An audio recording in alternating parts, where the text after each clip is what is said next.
함께 나누실 말씀은 신약성경 베드로후서 1장 16절에서 18절까지의 말씀입니다. 신약성경 384페이지에 있습니다. 베드로후서 1장 16절에서 18절까지의 말씀입니다. 신약성경 384페이지에 있습니다. 우리 찾으셨으면 베드로후서 1장 16절에서 18절까지의 말씀을 천천히 같이 읽겠습니다. 우리 주 예수 그리스도의 능력과 강림하심을 너희에게 알게 한 것이 교묘히 만든 이야기를 따른 것이 아니요 우리는 그의 크신 위엄을 친히 본 자라. 지극히 큰 영광 중에서 이러한 소리가 그에게 나아가 이는 내 사랑하는 아들이요 내 기뻐하는 자라 하실 때 그가 하나님 아버지께 존귀와 영광을 받으셨느니라. 이 소리는 우리가 그와 함께 거룩한 산에 있을 때에 하늘로부터 난 것을 들은 것이라. 아멘. 손을 들어 하나님 앞에 인사하겠습니다. 부활을 확신하게 하옵소서. 좌우에 인사하겠습니다. 주님의 부활을 축하합시다. 여러분, 부활절 하는 단어를 아십니까? 부활은 어떤 날일까요? 우리 아이들한테, 세상 아이들한테 물어보면요, 부활은 계란 받는 날, 또 여러분 부활은 또 맛있는 거 먹는 날, 또 우리 교회에서는 부활은 다육이 가져가는 날, 바깥에 다육이가 기다리고 있습니다. 여러분, 우스갯소리로 하는 얘기인데요, 부활은 어쩌면 부활의 원래 의미를 잊어버리고 다른 것에 집중하지는 않나 한번 생각해 봤습니다. 부활을 영어로 이스터데이라고 얘기합니다. 이 뜻은요, 여러분, 이 주님의 부활을 얘기하는 뜻이 아니고요, 이 이스터데이라고 하는 영어의 단어는요, 다른 단어입니다. 당시에 앵글로 섹슨족의 오랜 봄철 축제가 있는데 그게 어떤 축제냐 하면은요, 여러분 올드 잉글리시 이스터 데이라고 해서 오래된 앵글로 섹슨족에 있는 마치 신적인 축제, 그 축제를 이스터 데이라고 합니다. 그것을 갖다 그대로 차용해서요, 요맘때에 드리는 절기다. 그래서 미국에서는 여러분 이스터 데이, 영국에서는 이렇게 표현합니다.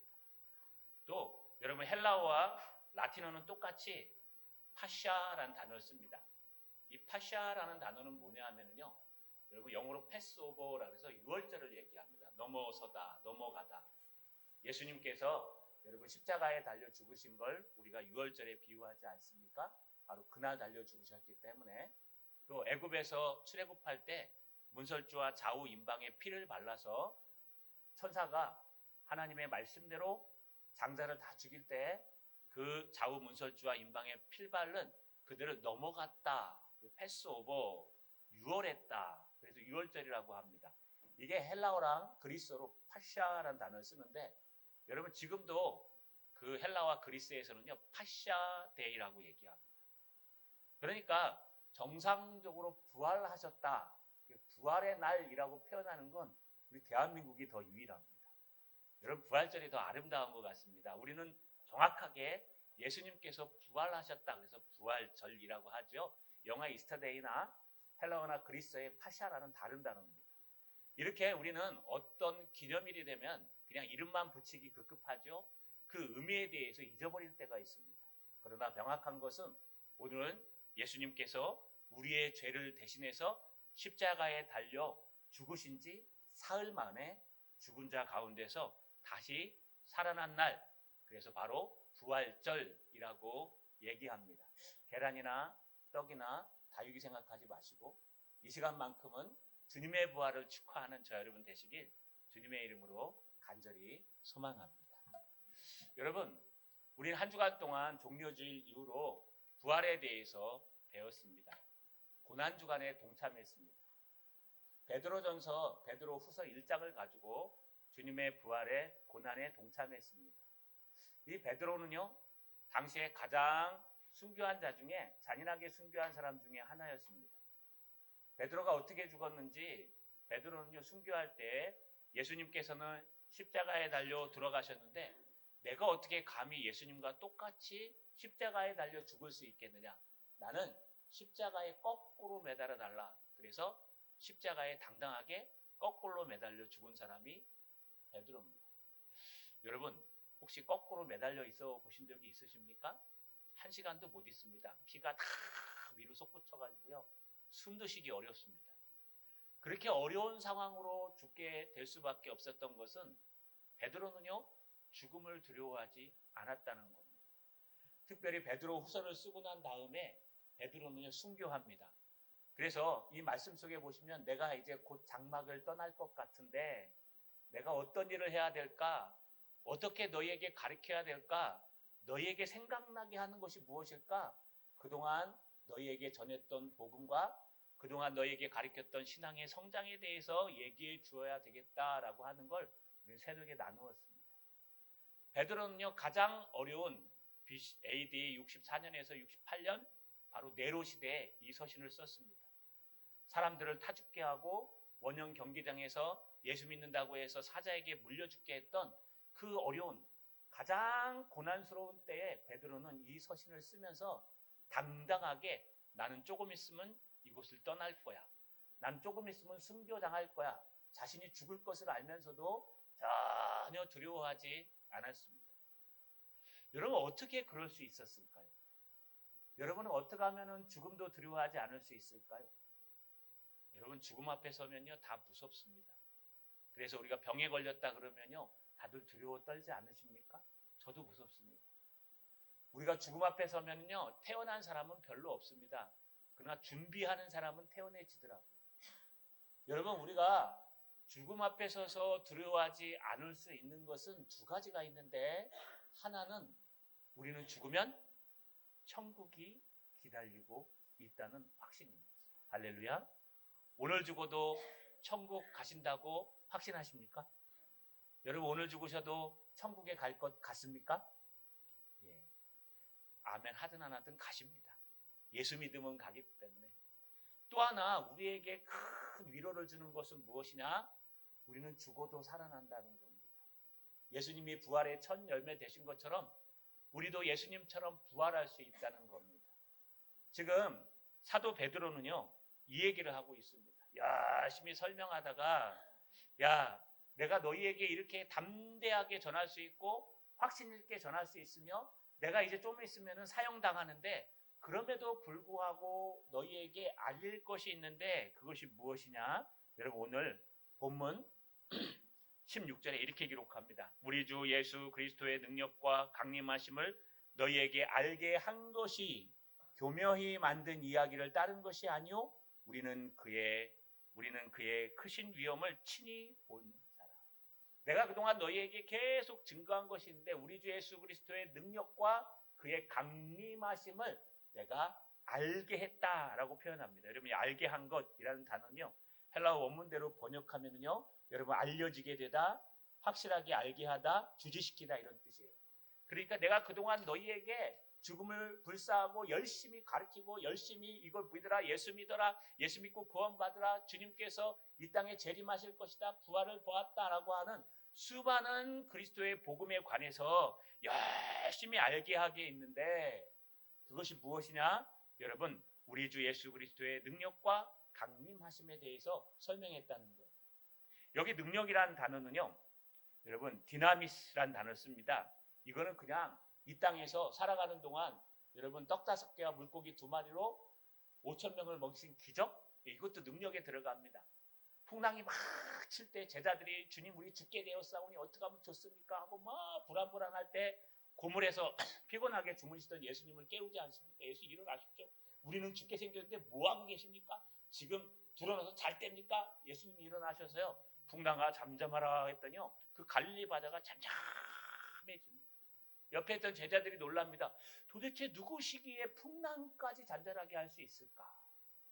아니요, 죽은 나사로도 살리시고요, 나유성 가부의 아들도 살리시고요, 예수님의 기적은 수도 없고 끝도 없고 그 모든 것을 기록하자면 여러분 이 땅에 지면이 부족할 정도로 많은 일을 감당하셨습니다.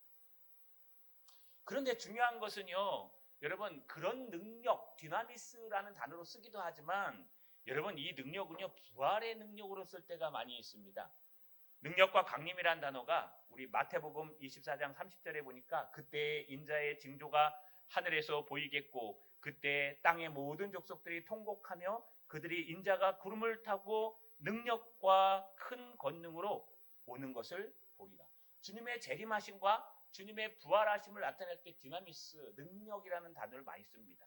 그래서 이 능력은요, 주님이 이 땅에서 오병이어의 역사, 기적의 역사를 한 것도 능력이지만 그보다 더 근본적인 능력은 죽었다가 다시 살아나신 능력, 그리고 하늘에서 우편에 앉아 계시다가 여러분 산자와 죽은 자를 심판하러 오시는 능력, 이 능력을 얘기할 때 바로 이 디나미스, 여기 등장하는 우리 주 예수 그리스도의 능력과 강림하심이라고 사용합니다.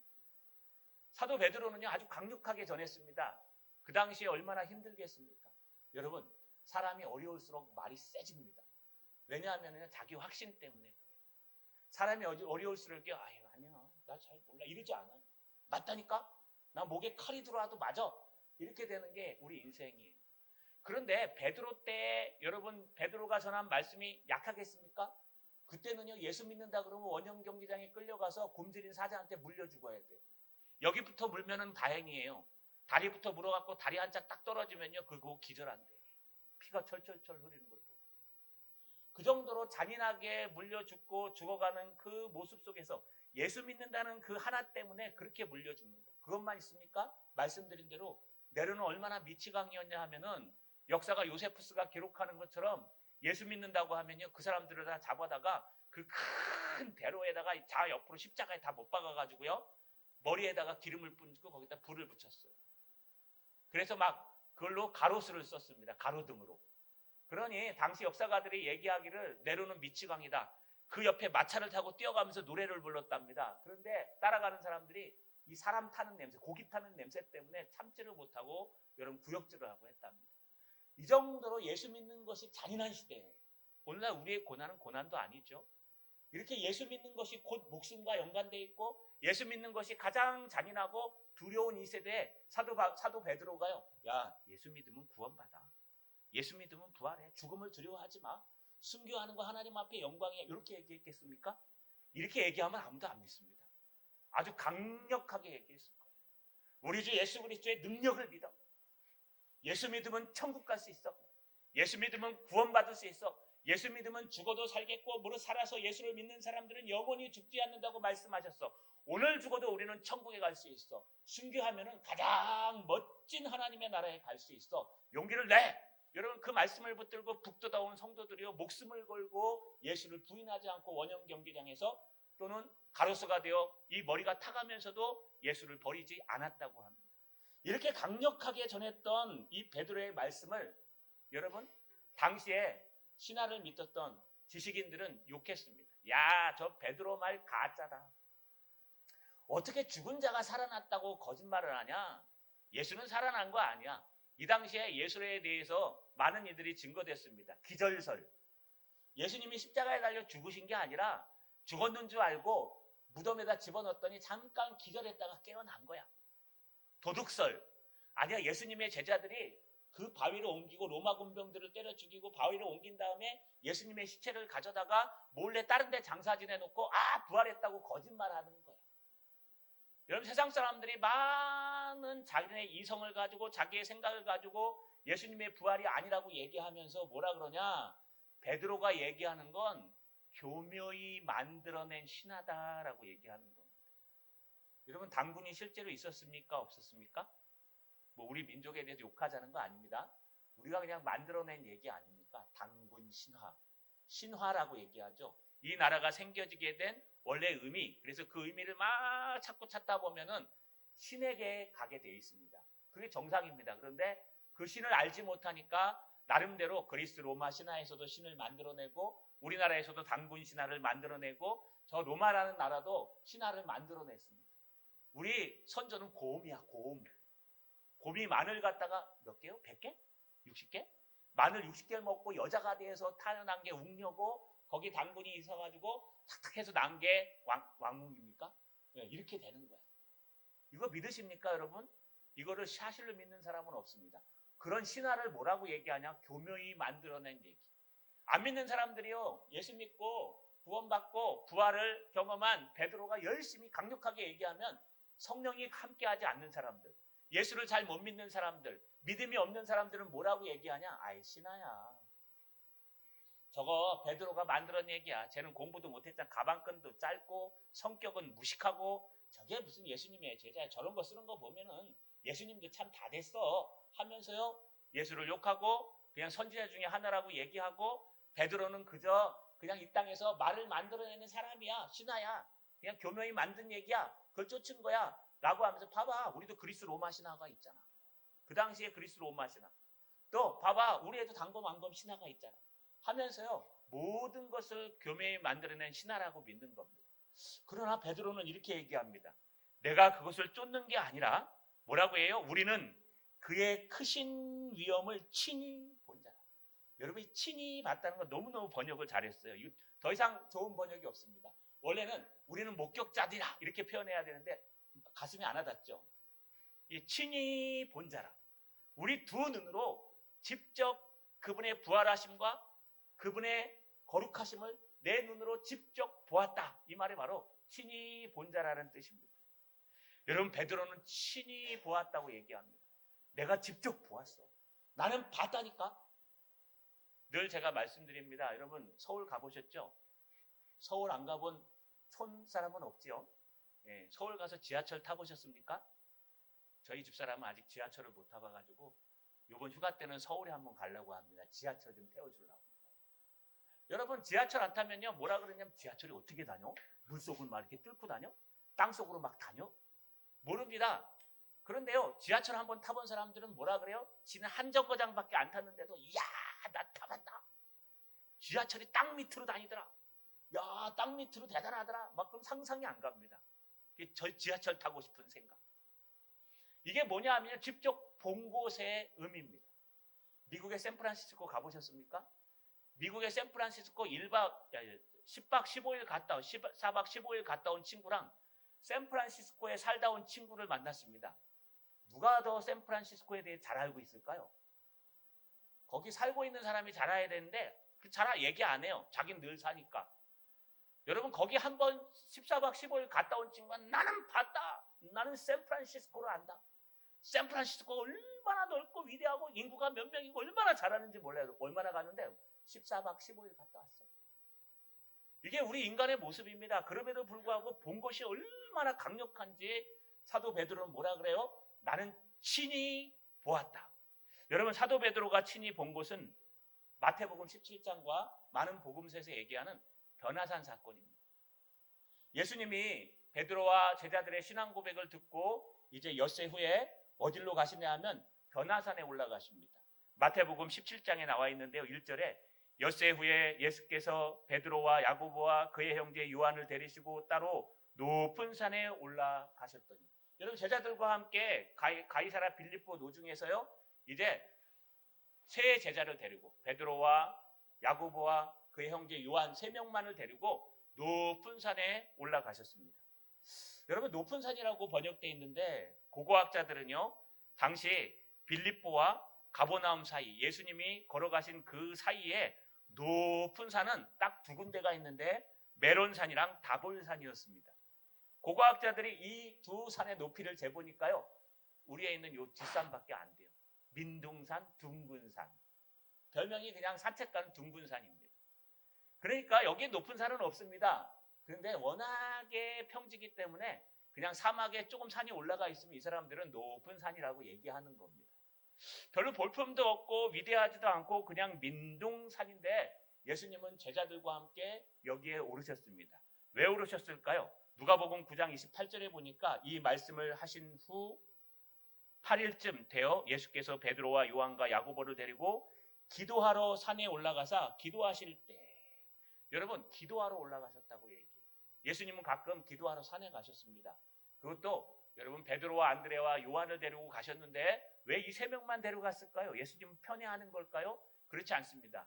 이 3명의 사명이 다른 제자들의 사명보다 더 무겁기 때문에 더 많이 훈련시키기 위해 데려간 것으로 보입니다. 예수님은 그곳에 올라가셔서 변형되셨습니다. 마태복음 12장 2절에 보니까 그들 앞에서 변형되사 그 얼굴이 해같이 빛나며 옷이 빛과 같이 휘어졌더라. 마가복음 9장 3절에 그 옷이 광채가 나며 세상에서 빨래하는 자가 그렇게 희게 할 수 없을 만큼 매우 희어졌더라. 예수님이 갑자기 부활체로 바뀌신 거예요.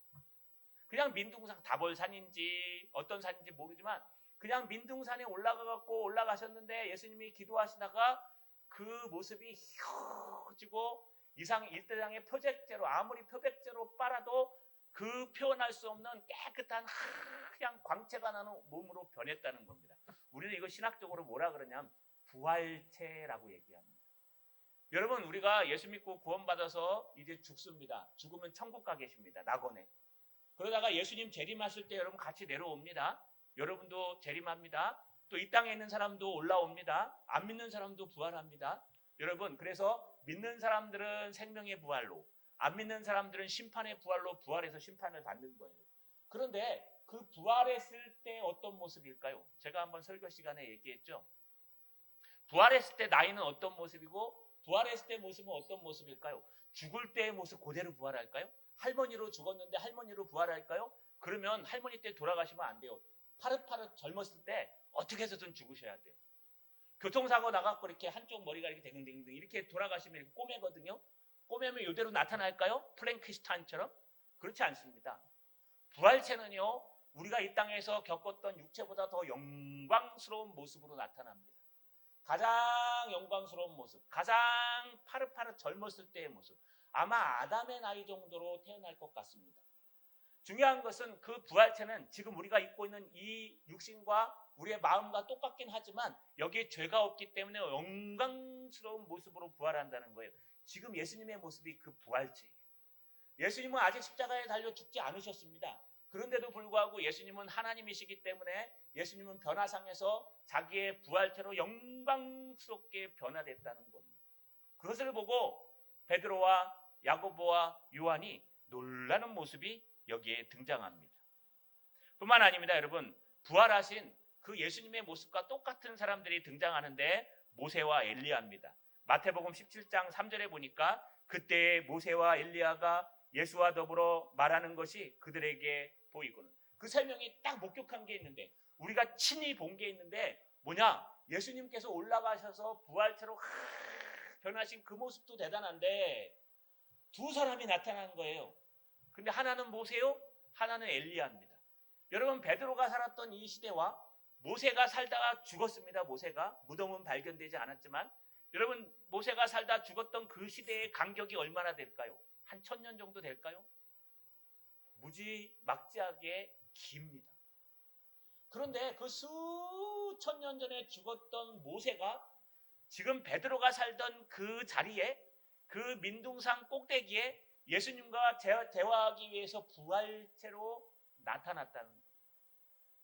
여러분, 수백 년 동안 죽었던, 예수 믿고 죽었는지 모르지만 이수진 장군이 여기에 딱 나타나 보십시오.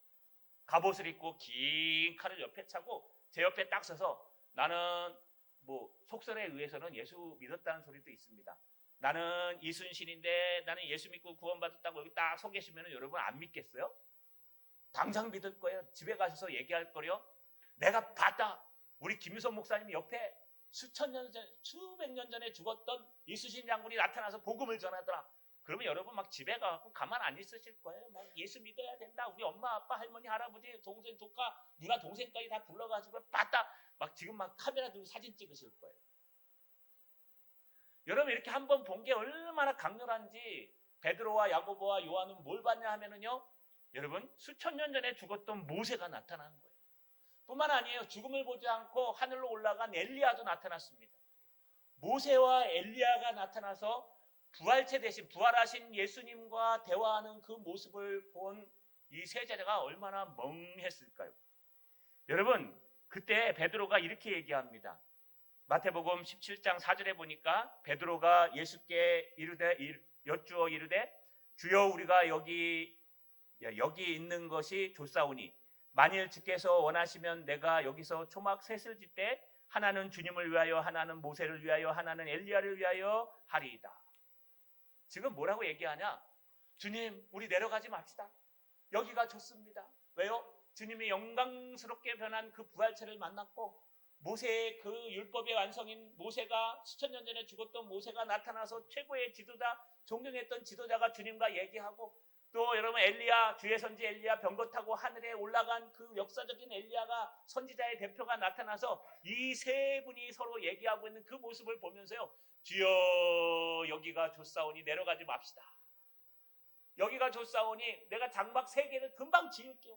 나무 잘라다가 장막 집 3채를 지을 테니까 하나는 모세를, 하나는 예수님을 위해서, 하나는 모세를 위해서, 하나는 엘리야를 위해서 내가 집 3채를 짓겠으니 내려가지 맙시다 라고 고백한 겁니다. 성경에 보면요, 지금 이 얘기를 하는데 베드로가 자기가 한 말이 무엇인지 모르고 했다고 기록됩니다. 너무 좋아서 헛소리를 하는 거예요. 너무 기분이 좋았고요, 뻘소리를 하는 거예요. 너무 행복해가지고요, 그 민둥산인데 다벌산, 고고학자가 얘기한 그저 우리 뒷산보다 못한 그 조그만 산, 누구나 산책으로 올라갈 수 있는 그 산인데, 그 산이 천국처럼 느껴질 수 있었던 것은 베드로와 야고보와 요한이 부활하신 예수님을 보고, 또 부활한 모세를 보고, 다시 돌아온 엘리야를 보고, 그것을 눈으로 목격하고 보고 나서 뭐라 그래요? 주님 여기가 좋사오니 절대로 내려가지 맙시다. 여기가 좋사오니 집 3채를 그냥 후다닥 지을 테니까 우리 여기서 영원히 삽시다. 얼마나 행복할까요? 부활하신 주님을 만나면 이런 고백이 나타날 겁니다. 주님, 주님이 좋사오니, 여기가 좋사오니 나 안 내려갈랍니다. 우리 1970년대 그리고 여러분 한 2000년 바로 직전까지 저희가 한창 우리나라의 신앙이 유행했는데 바로 기도원 신앙이었습니다. 기도원에 가시면요, 여러분 금식하고 어렵고 힘든 모든 환경들을 이겨내기 위해 또 작전기도 하고 뭐 2박 3일 올라가기도 하고 막 짐 싸들고 올라갔어요. 서울에서 얼마나 잘 갔냐면요, 뭐 오살리 기도원, 강남 금식 기도원 가려면 버스가 맨날 다녔어요. 하루에 막 3-4번씩. 그거 타면 공짜예요. 타면 가갖고 뭐 금식하니까 안 먹을 거니까 가고. 저도 금식을 다닌 적이 있어요. 근데 여러분 기도해 보신 분들은 알 거예요. 너무 기도하다 은혜를 받으면, 주님을 만나면, 은혜를 도가니에 빠지면 내려가기가 싫어요. 그래서 기도원에서 말뚝 박은 사람들이 많아요. 기도원에서 안 내려오고 전도사 돼갖고 기도원 물려받으신 분도 계시고, 기도원에서 밥하면서 빨래하면서 거기에 주저앉은 분도 계시고, 여러분 이거 욕할 게 아니라 그만큼 순수한 마음으로 사랑했다는 거예요. 어느 틈엔가 기도원이 타락하고 신비로 바뀌면서 이제 교회 중심으로 바뀌었습니다. 중요한 건요, 우리에게 그런 마음이 있냐는 거예요. 베드로가 순교하면서도, 내가 곧 죽을 걸 알면서도 조금도 흔들리지 않았던 것은 내가 봤다, 내가 목격했다, 내가 직접 이 눈으로 부활하신 예수님을 봤고, 내가 이 눈으로 이미 수천 년 전에 죽었던 모세를 봤고, 내가 이 눈으로 병거 타고 올라갔던 엘리야를 봤다. 나는 천국에 있음을 확신하고, 나는 부활이 있음을 확신하고, 죽어도 살아난다는 것을 확신한다. 그래서 나는 조금도 양보하지 않고 칼이 내 목을 들이댈지라도 나는 부활의 주님을 믿습니다. 할렐루야. 우리 이런 신앙을 가져야 됩니다. 우리에게 이런 신앙이 있어야 됩니다. 확신이 있는 신앙, 당당하게 말할 수 있는 신앙.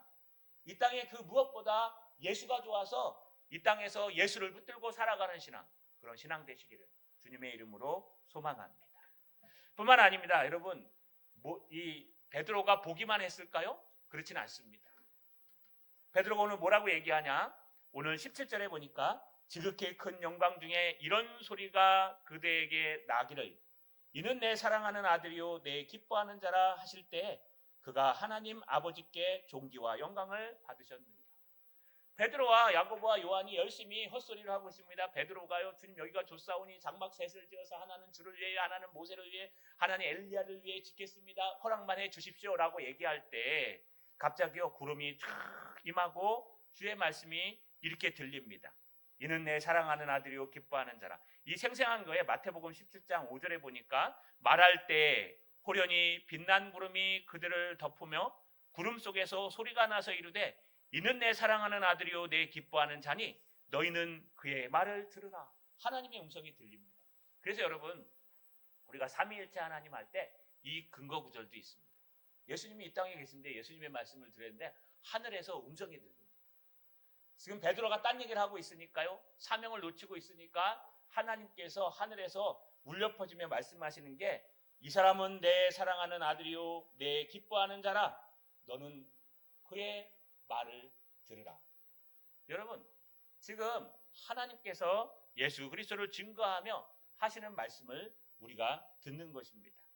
이는 내 사랑하는 아들이요 내 기뻐하는 자라는 뜻은 예수님은 하나님의 아들이심을 하나님이 직접 증거하시는 거예요. 또 그의 말을 들으라, 믿으라 라고 하는 말은 이제 너는 여기서 사명이 끝난 게 아니라 내려가서 죽을 때까지 복음을 전해야 된다라는 사명을 주시는 겁니다. 이런 소리가 나서 복음을 전했는데 그것을 여러분 오늘 19절에 뭐라고 얘기하냐? 18절에 이 소리는 우리가 그와 함께 거룩한 산에 있을 때 하늘로부터 난 것을 들은 것이라. 이 소리는 내가 만들어낸 게 아니라 내 귀로 들었다니까. 눈으로 봤죠?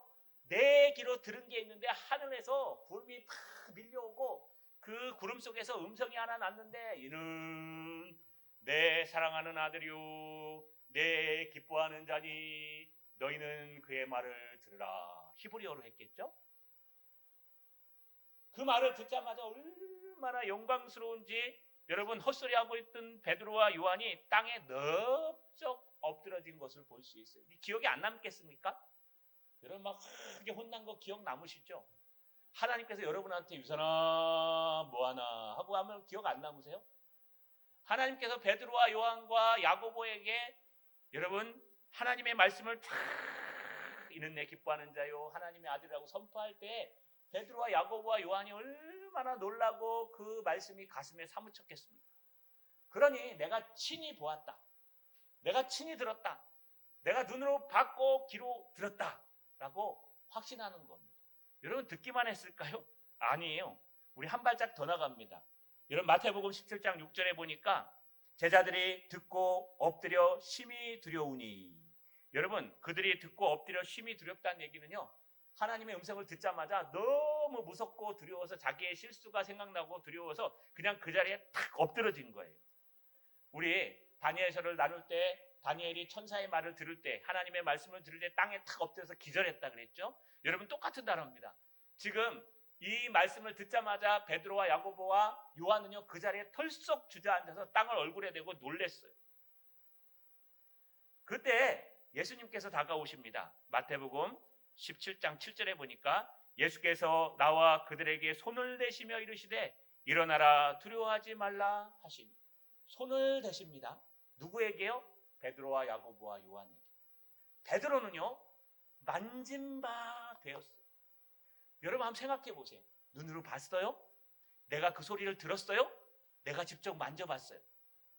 사도 요한도 얘기하죠. 요한일서에 내가 그를 눈으로 본 바요 귀로 들은 바요 손으로 친히 만진 바라. 이 얘기하는 거예요.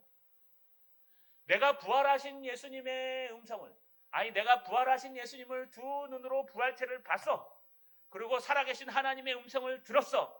심지어 내가 너무 놀라서 엎드려져 있을 때 예수님께서 나에게 와서 나를 만져주시며 이렇게 말씀하셨어. 일어나라 두려워하지 말라라고 말씀하셨어. 그러니 내가 이것을 안 믿을 수가 있느냐? 그러니 내가 이것을 안 믿고 어떻게 천국이 없다고 얘기하고 부활이 없다고 얘기할 수 있느냐? 아니야, 절대로 그렇지 않아.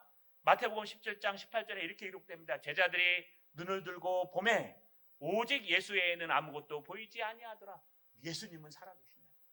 예수님은 부활체라실까? 좀 전까지 다볼산에 올라오면서 땀을 뻘뻘 흘리고 땀 냄새가 찔찔 나던 그 예수님이 부활하셔서 우리에게 나타나실 때 우리는 그것을 눈으로 보았고 그래서 헛소리를 했고 하나님의 음성 살아계신 음성이 그것을 증거해서 뒤로 들었고 또 우리가 엎드려져 있을 때 예수님께서 우리를 만지셔서 두려워하지 말고 일어나라 라고 해서 내가 만진 바 되었어. 확실하다니까. 그러면서 사도 베드로는 우리 주 예수 그리스도의 여러분 능력과 강림하심에 대해서 강력하게 전하는 겁니다. 아니요. 죽음을 앞두고 곧 장막을 떠날 걸 알면서도 강력하게 전하는 겁니다. 여러분, 이런 부활의 신앙이 있어야 됩니다. 천국에 가는 확신이 있어야 됩니다. 자꾸 눈을 들어서 하나님을 바라봐야 됩니다. 우리는 어떤 사람이냐? 이 땅에 두 발을 딛고 하늘을 바라보고 사는 사람들이에요. 우리는 땅을 바라보고 사는 사람들이 아니에요. 땅에 돈이 떨어져 있나? 땅에 어디 행운이 좀 떨어져 있나? 로또가 될라나? 땅에 뭐 주워 먹을 게 있나? 땅에 좀 친구가 있나? 이게 아니고요. 우리는 저 하늘을 바라보고 사는 거예요. 땅에 돈 떨어져 있으면 딴 사람 주워가라 그래요. 땅에 좀 좋은 것들이 있으면 다른 사람 가져가라 그래요. 우리는 그것보다 더 좋은 하늘을 바라보고 천국을 바라보고 부활을 바라보고 사는 사람들이. 그런데 오늘 말씀의 핵심이 사실은 제가 안 읽었어요. 베드로후서 1장 17절을 잠깐 보십시오. 베드로후서 1장 19절 앞에만 제가 읽어볼게요. 또 우리에게 더 확실한 예언이 있어 어두운 데를 비추는 등불과 같으니 날이 새어 샛별이 너희 마음에 떠오르기까지 너희가 이것을 주의하는 것이 옳으니라. 여러분, 이 경험한 것보다 더 확실한 게 있대요. 더 확실한 예언이 있대요. 이 예언을 어떻게 번역한다고요? 새벽기도 때가 했습니다. 그 예언의 말씀이라고 번역해야 돼요. 여러분, 그 예언의 말씀을 그냥 편하게 한자로 예언 이렇게 번역한 거예요. 우리에게 내가 눈으로 보았던 영광스러움, 내가 귀로 들었던 웅장한 거룩한 하나님의 음성, 내가 만진 바 되었던 예수님의 촉감, 이것 때문에 내가 강력하게 죽음을 앞두고도 두려워하지 않고 부활의 신앙으로 복음을 전했지만 너희에게는 이것보다 더 확실한 게 있다. 그게 뭐냐? 그 예언의 말씀, 이거예요. 베드로가 얘기하는 것은요, 내가 보고 눈으로 보고 내가 귀로 듣고 손으로 만진 것보다, 그래서 내가 죽음을 두려워하지 않는 그 기쁨보다, 그 부활의 확신보다 더 확실한 게 있는데, 그게 더 확실한 하나님의 말씀, 이 6권 말씀이라는 거예요. 여러분 말씀 읽으십니까? 그럼 베드로보다 더 확신이 생기셔야 돼요. 저도 말씀을 전합니까? 베드로보다 더 확신해야 돼요. 여러분, 우리 교회, 우리 목에 칼이 들어와도, 우리 앞에 어떤 어려움이 올지라도, 이 땅에 어떤 환란이 올지라도 우리는 그리스도의 부활을 보며 베드로보다 더 갑절이나 하나님의 말씀을 붙들고 확신해야 돼요. 이게 그리스도인의 부활을 대하는 자세입니다. 말씀을 마치겠습니다. 여러분 마음속에는 부활절이 그저 1년에 한 번 돌아오는 행사는 아닙니까? 여러분 이 땅을 살아가며 땅만 보고 살지는 않으십니까? 이 땅이 다일 것처럼 생각해서 이 땅에 얼마나 많이 모아놓을까? 얼마나 노후 대책을 많이 해놓을까? 얼마나 건강하게 오래 살까? 얼마나 많은 것들을 가질까에 생각하고 계시진 않습니까? 여러분 이 땅은 길어야 앞으로 50년밖에 안 돼요. 저는 50년 후에 이곳에 앉아 계실 분이 몇 분일까 늘 생각한다고 얘기했습니다. 저는 50년 후에 여기에 있고 싶지만 50년 후에는 아마 천국 가 있을 것 같아요. 이 중에 많은 분들이 50년 후에 천국에서 볼 거예요. 뭐 여기 몇몇 분들 거의 없겠네요. 저 위에는 몇 명 있겠네요. 50년 후에도 여기 있을 사람. 여러분 우리가 이 땅을 살아가는 거 길어야 50년이에요.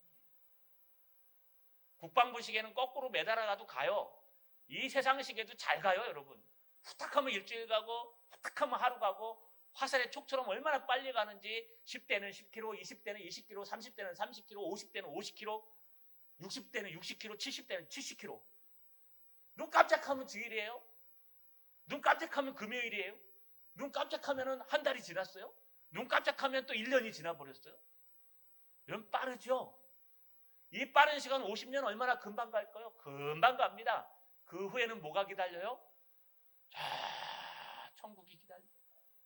영원한 천국에 예수님이 기다리십니다. 그 예수님과는 얼마나 같이 살면 될까요? 영원히 끝이 없이 주님과 함께 산다는 거예요. 자, 여러분 주님의 날을 준비합시다. 노후 대책합시다. 다른 것보다 먼저 주님의 신앙으로 천국의 노후 대책을 합시다. 저 천국에 가서 주님과 함께 영원히 살아가는 그런 부활의 신앙을 갖는 저 여러분 되시기를 주님의 이름으로 축원합니다. 전능하신 아버지 하나님, 주님의 부활을 맞이하여 주님의 부활을 경험했던 베드로를 통해 우리가 주님의 말씀 앞에 서기를 소망합니다. 우리 마음 가운데 이 땅만 바라보고 이 땅만 대처하는 사람이 아니라 베드로처럼 죽음 앞에서도 천국을 바라보고 부활을 바라볼 수 있는 참된 부활의 신자들이 될 수 있도록, 그런 목사가 될 수 있도록 도와주시옵소서. 예수님의 이름으로 기도하옵나이다.